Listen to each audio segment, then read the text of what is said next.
ప్రధానంగా ఈ మావోయిస్ట్ పార్టీకి సంబంధించినటువంటి అంశం చాలా చర్చనీయాంశంగా మారుతా ఉంది. సో, మీరు గతంలో మంత్రిగా పనిచేసినటువంటి టైంలో గూడా 2004, 2002 ఆ టైంలో గూడా చాలా సంఘటనలు జరిగినాయి. సో, అటువంటి మావోయిస్ట్ పార్టీ రోజు రోజుకు క్షీణించిపోతా ఉంది. ఇక ఒక ఎండ్ దశలో ఉందని ఒక చర్చ జరుగుతా ఉంది. సో, దీని గురించి ఏం జెప్తారు? మావోయిస్టుల లొంగుబాట్ల మీద మీ కామెంట్ ఏంటి? నిజంగా ఈరోజు బాధాకరమైన విషయం.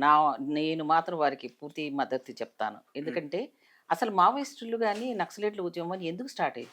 హ్మ్. మనకు ఆర్థికంగా ఉండే సమాంతరం లేకపోవడం, మనకు ఆర్థికంగా అంటే ప్రజాస్వామ్య పద్ధతిలో అందరికి కూడా అన్నీ సమానంగా ఉండాలి. రాజకీయంగా, సాంఘికంగా, ఆర్థికంగా.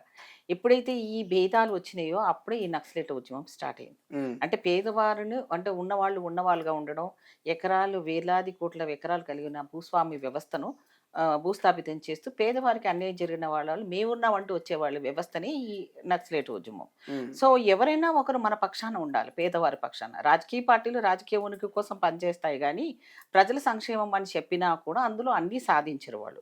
అయితే వీళ్ళ ఎజెండా ఏంటి? వాళ్ళు చావో, మరణమో. హ్మ్. వాళ్ళకసలు ఎలాంటి ఆకాంక్ష ఉండదు. మీరు హ్మ్. చూడండి.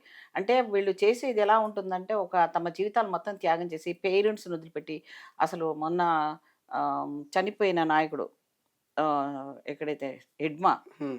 హిడ్మాని చూసినప్పుడు, ఆయన ఫ్యామిలీని చూసినప్పుడు అందరము ఏడ్చాము. ఎందుకంటే అంత పేదవాడు తన ఒక జీవితాన్ని త్యాగం చేసి దేనికోసం ఫైట్ చేశాడు? హిడ్మాకు తెలుసా? చాలా మందికి తెలీదు.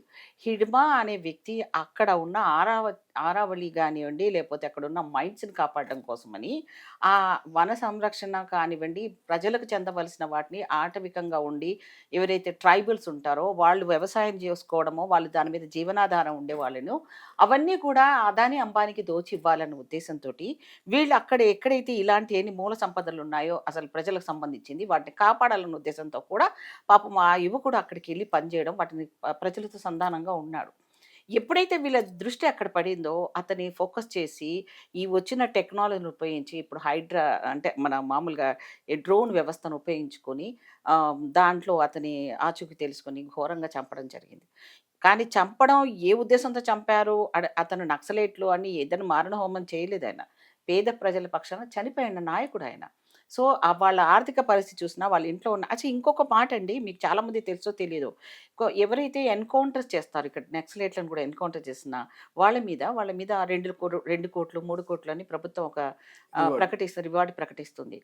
నాకు నిన్నే తెలుసుకున్నాను నేను. అసలు అతన్ని చంపేసిన వాడికి పోలీస్ శాఖలో ఎవరైతే ఫైర్ చేస్తారో వాళ్ళకొస్తుంది ఆ డబ్బు తప్ప, హ్మ్. ఇంత స ఇంత చనిపోయిన వాళ్ళకి ఆ క్రెడిబిలిటీ, మెడల్స్ ఆ డబ్బులు వాళ్ళకే వస్తాయంట. కానీ మరి ఇంత ప్రజల కోసం చనిపోయిన వాళ్ళకి కనీసం దహన సంస్కారాలు గూడా చేసుకోవడానికి గూడా డబ్బులు లేకున్నప్పుడు ఇటు ప్రభుత్వాలు గాని, ప్రజలు గాని ఎవరు గూడా వాళ్ళని గురించి ఆలోచించిన సందర్భాలు కనపడవు. ఇది చాలా బాధాకరమైన విషయం. హ్మ్. అలాగే హిడ్మా చావును అసలు ఇప్పటికే మర్చిపోకముందే అమిత్ షా అనే వ్యక్తి హోమ్ మినిస్టర్‌గా వచ్చినప్పటి నుంచి ఇదేదో పెద్ద ప్రోగ్రామ్ లాగా పెట్టుకొని డెడ్‌లైన్ పెట్టడం జరిగింది. నక్సలైట్ వ్యవస్థను పూర్తిగా హ్మ్. అంతం చేయాలని కంకణం కట్టుకున్నాడు. ఇదేమన్నా దేశానికి శాంతి తెచ్చేదా? ఈ అశాంతి ఎవరిలో ఉంది?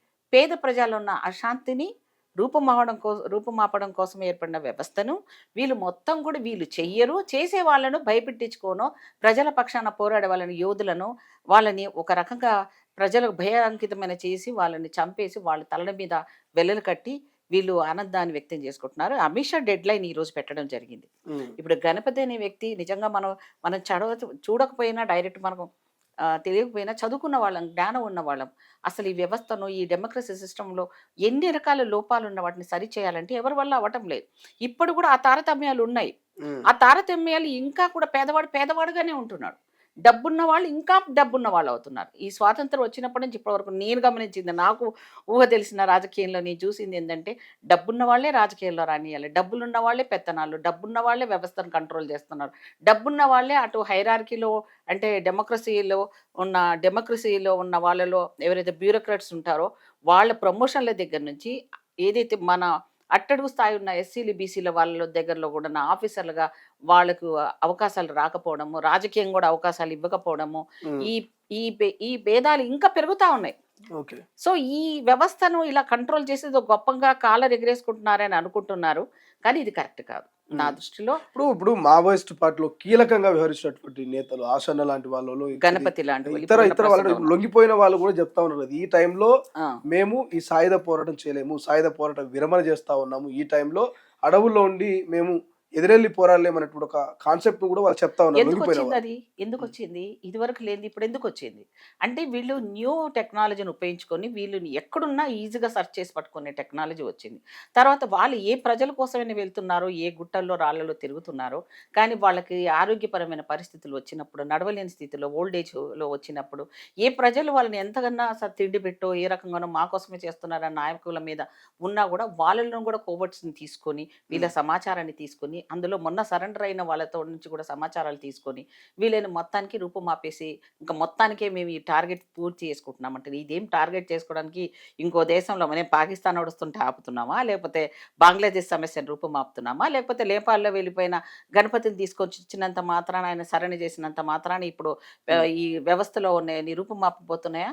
ఉమ్, సో నేనేమంటానంటే ఇప్పుడు వాళ్ళు చేసేది 100% ప్రజల కోసం వాళ్ళ జీవితాలు త్యాగం చేశారు. ఉమ్, సో ఇప్పుడు సరెండర్ అవుతున్నారు ఎందుకు అంటే ఇప్పుడున్న పరిస్థితి అనువైన పరిస్థితి కానీ వాళ్ళు మాత్రం మొత్తం వెళ్ళిపోతారని మాత్రం నేను నమ్మనండి. ఉమ్, ఎందుకంటే ఎప్పుడైతే ఒక నాయకుడు చనిపోతూ ఉంటాడో ఓ విప్లవ ఆలోచనతో ఉన్నవాళ్ళు ఇప్పుడు అల్లూరి సీతారామరావు లాంటి వాళ్ళు కానివ్వండి లేదా స్వాతంత్ర సమరయుధంలో చనిపోయిన వాళ్ళందరూ చూస్తే వాళ్ళ అందరూ కూడా ఇప్పుడు సుభాష్ చంద్రబోస్ లాంటి వాళ్ళు ఇప్పటికీ దొరకలేని హిస్టరీ ఉన్న మన చరిత్రలో ఇప్పుడు కూడా వీళ్ళంతా కూడా విప్లవ భావాలతోటి ప్రజల్లో చైతన్యం చేసి సాంస్కృతిక కళాకారులాగా ఇప్పుడు కూడా ఊర్లలో వెళ్ళాలని వెళ్ళి చైతన్యం చేస్తూ ఉంటున్నారు.